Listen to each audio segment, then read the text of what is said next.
Selamat datang di channel Neng Parsini. Video alur cerita novel audio kali ini berjudul Si Iblis Kecil. Semoga terhibur. Bab 29. Kaisar Ying berdiri dengan ditopang oleh Pangeran Muaang. Dia tersenyum dan mengangguk pada Pangeran Mu dan mengucapkan terima kasih. Setelah mengambil napas sejenak untuk sekedar menghalau sedikit lelah, Kaisar pergi mendekati kera naga inak bernama Dayuan itu. Monster itu masih bernapas, tetapi terlihat sudah kembang kempis. Satu sayapnya juga sudah putus dan jatuh entah di mana. Makhluk itu menatap orang yang sudah mengalahkannya dengan tatapan kosong. Mungkin pandangannya sudah mulai kabur. Siapa yang memerintah dirimu datang ke sini? Lalu siapa yang kau cari dan kau harapkan datang? Sebelumnya, tanya Kaisar Ying dengan mengarahkan sebilah tombak berwarna hitam. Padahal sebelumnya dia tidak menggunakan senjata. Saat melawan kera naga, pria itu berdiri di atas dada kera naga yang sudah sekarat. Kera naga tidak segera menjawab, dia justru tertawa dengan nada penuh ejekan. Jangan kira kau merasa aman hanya karena bisa mengalahkanku sekarang. Suatu hari akan datang monster atau orang yang jauh lebih kuat dari benua timur untuk merebut Ashura pembunuh dewa. Kalian tunggu saja, kehancuran dari 4 benua akan datang dan benua timur akan lepas dari segelnya. Kalian semua akan menjadi budak bagi kami. Yang mulia Kaisar, sepertinya monster ini tidak akan memberikan informasi sedikitpun. Pangeranmu yang juga berdiri di sebelah Kaisar mengatakan pendapatnya. Kaisar Ying merasa tidak puas karena tidak mendapat informasi apapun dari kera naga itu, tapi apa boleh buat. Kera itu tetap akan mati karena luka-lukanya. Kalau begitu, matilah, ucap Kaisar Ying, menusukkan tombak hitam yang telah dialiri energi kuat ke arah dada kera naga. Kera raksasa itu mendelik saat mata tombak diseret untuk merobek dadanya. Dengan kasar Kaisar Ying merogoh kristal roh yang ada di tubuh Dayuan. Kristal itu terasa sangat dingin, tapi tidak lama rasa dingin itu mulai memudar. Pangeranmu sampai terkesima melihat kristal roh yang berukuran 2 kali kristal roh monster biasa. Inikah kristal roh tingkat naga? Ucapnya, terkagum-kagum. Namun mereka sedikit kecewa saat menyadari tidak ada inti es di tubuh kera raksasa itu. Mungkinkah inti es monster tingkat naga menjadi satu dengan kristal rohnya? Gumam Kaisar Ying, bertanya-tanya dalam hati. Selamat yang mulia, Anda berhasil mengalahkan monster kera naga. Maaf kami tidak terlalu banyak membantu. 2 orang jenderal yang terluka sudah mendekat dan memberi hormat pada Kaisar. Apa yang kalian katakan? Jika tidak ada kalian bertiga, aku juga sudah pasti mati di tangan makhluk ini. Sekarang kalian urus kera ini dan segera atur pemakaman untuk Jenderal Piyu dan rakyat yang jadi korban. Baik yang mulia, ucap kedua jenderal serentak. Dan kau, siapa namamu? Kaisar bertanya pada Muaang. Saya Muaang yang mulia. Pangeranmu dengan sigap memberi salam kepalaan dan menunduk memberi hormat pada Kaisar Ying. Dahi Kaisar mengernyit saat mendengar nama pria di depannya. Jangan katakan kalau kau putra mahkotamu yang dikabarkan sangat nakal dan tidak pernah terlihat di benua barat selama beberapa tahun. Pangeranmu menggaruk kepala yang tidak gatal karena malu dengan perkataan Kaisar. Hehehe, bersikap formal dan mengikuti pertemuan bukan keahlianku Kaisar. Hahaha, maafkan kami yang tidak menyadari jika ada tamu penting di ibu kota. Kalau begitu, izinkan aku menjamu pangeran dan keluarga.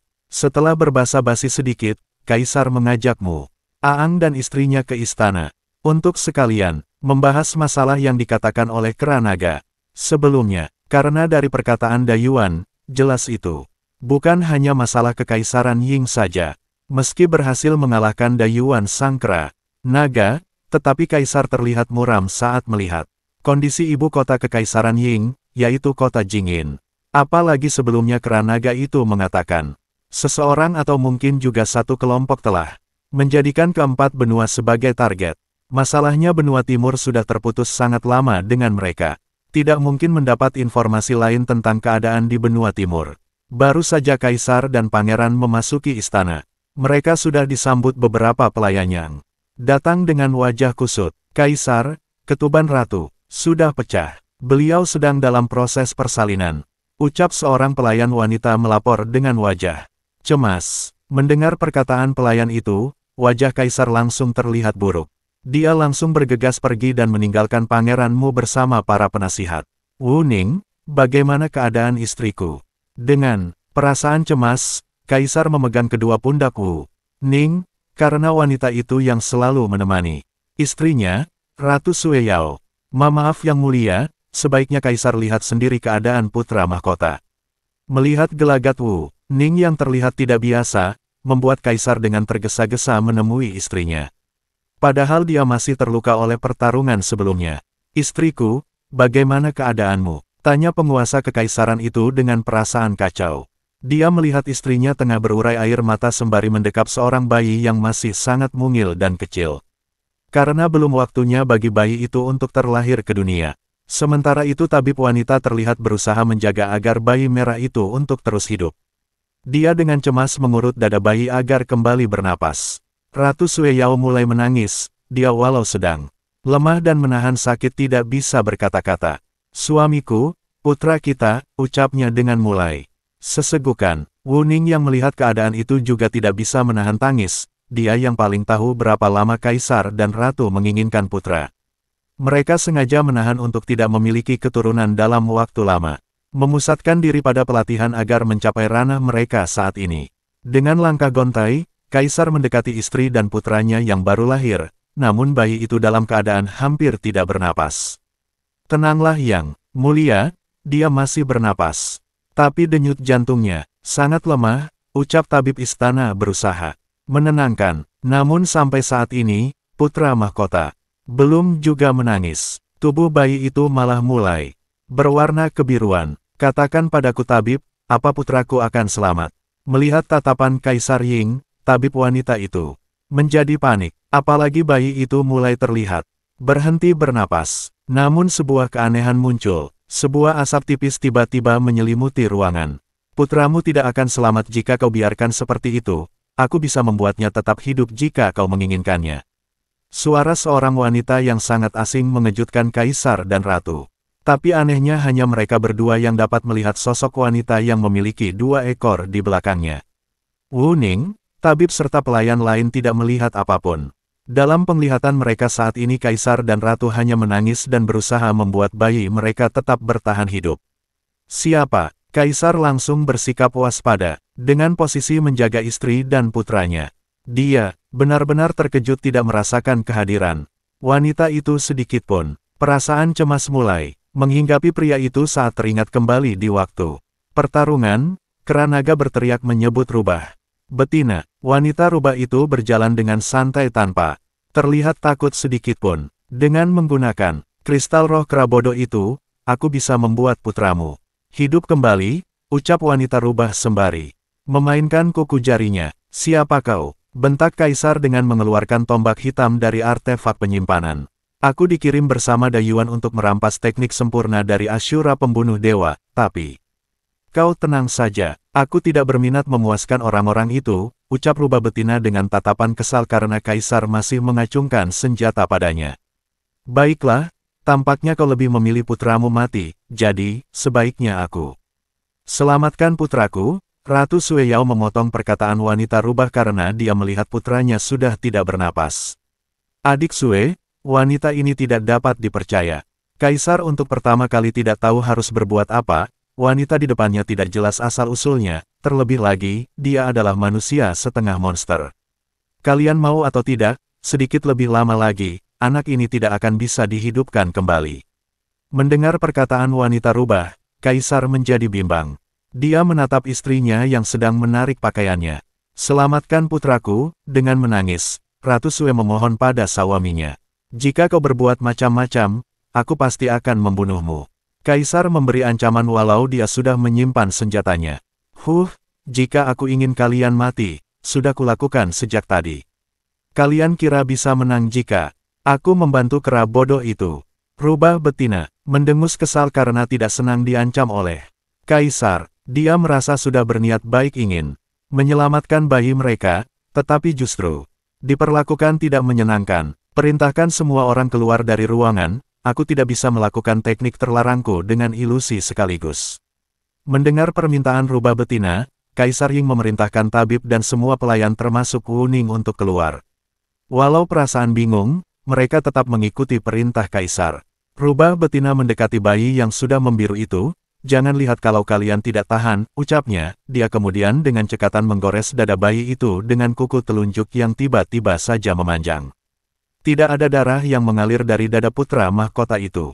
Kaisar merasa menyesali keputusannya, tetapi dia tetap menyerahkan kristal roh monster kera pada wanita rubah. Wanita rubah itu meletakkan kristal roh di telapak tangannya. Lalu kristal itu berpendar cahaya kebiruan, lingkaran rune sihir tiba-tiba memenuhi lantai ruangan.